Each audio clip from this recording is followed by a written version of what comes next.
રાંધનપુર નગરપાલિકાની ચૂંટણીને લઈને ખેલાશે ત્રિપાંખીયો જંગ. કોંગ્રેસ, ભાજપ અને આમ આદમી પાર્ટી લડશે રાંધનપુર નગરપાલિકાની ચૂંટણી. આમ આદમી પાર્ટીએ 28 ઉમેદવારો ઉતારશે મેદાનમાં. પાટણ જિલ્લાના રાંધનપુર નગરપાલિકાની ચૂંટણીને લઈને રાજકારણ ગરમાયું છે. રાંધનપુર નગરપાલિકાની ચૂંટણી કોંગ્રેસ અને ભાજપ બંને પક્ષો પોતાની તૈયારી કરી રહ્યા છે અને એવા સમયે ત્રીજા પાર્ટી તરીકે આમ આદમી પાર્ટીએ પણ રાંધનપુર નગરપાલિકાની ચૂંટણીમાં 28 ઉમેદવારો ઉતારવા માટે એલાન કરી દીધું છે.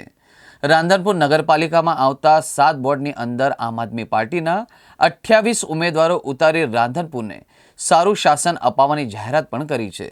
પાર્ટી ઉત્તર ઝોન કાર્યકારી પ્રમુખ ગુજરાત પ્રદેશ આજે જે રાધનપુર નગરપાલિકાની ચૂંટણી છે અંતર્ગત આમ આદમી પાર્ટીની મિટિંગ યોજાઈ અને આમ આદમી પાર્ટીના દરેકે દરેક પાટણ જિલ્લાના અને રાધનપુર નગરપાલિકાના હોદ્દેદારો ઉપસ્થિત રહ્યા.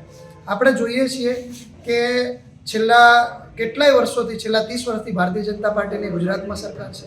નગરપાલિકાઓ અને સ્થાનિક સ્વરાજમાં જોઈએ તો કોકવાર ભારતીય જનતા પાર્ટીની સરકાર હોય છે, કોકવાર કોંગ્રેસની સરકાર હોય છે. આમ જોવા જઈએ જાણે બંને એક સાથે મળી અને પ્રજાને હેરાન કરતા એવું લાગે છે. જ્યારે આજે આમ આદમી પાર્ટી રાધનપુર નગરપાલિકામાં સૌપ્રથમ વખત ચૂંટણી લડી રહી છે.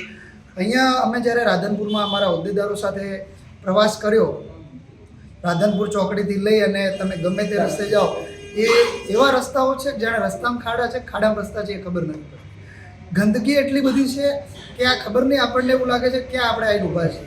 બીજું સફાઈના પ્રશ્નો, કોઈ જગ્યાએ કોઈ સફાઈ નથી. તમે થોડીક ગાડી ચલાવો એટલી ધૂળ ને એટલું ડસ્ટ ઉડે છે. બીજું જ્યાં જાઓ ત્યાં ગટરોમાંથી ઉભરાતું પાણી. બીજું જેટલા થોડાક આગળ જાઓ એટલે 10 ગાયો, થોડાક આગળ જાઓ એટલે 20 ગાયો, રખડતા ઢોરો એટલા બધા છે જેને કારણે ઘણા બધા એક્સિડન્ટો થાય છે.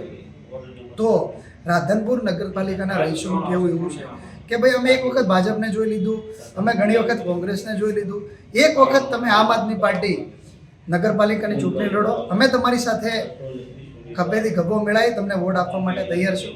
તો આમ આદમી પાર્ટીએ આજે નિર્ણય કર્યો છે કે રાધનપુર નગરપાલિકાના 7 વોર્ડમાં 28 ઉમેદવારો મજબૂતાઈથી લડશે. અને આજે જ્યારે અમારી મિટિંગ થઈ ત્યારે 15-20 ઉમેદવારો સાથે અમારી ચર્ચા પણ થઈ અને બહુ એમનામાં ઉત્સાહ છે.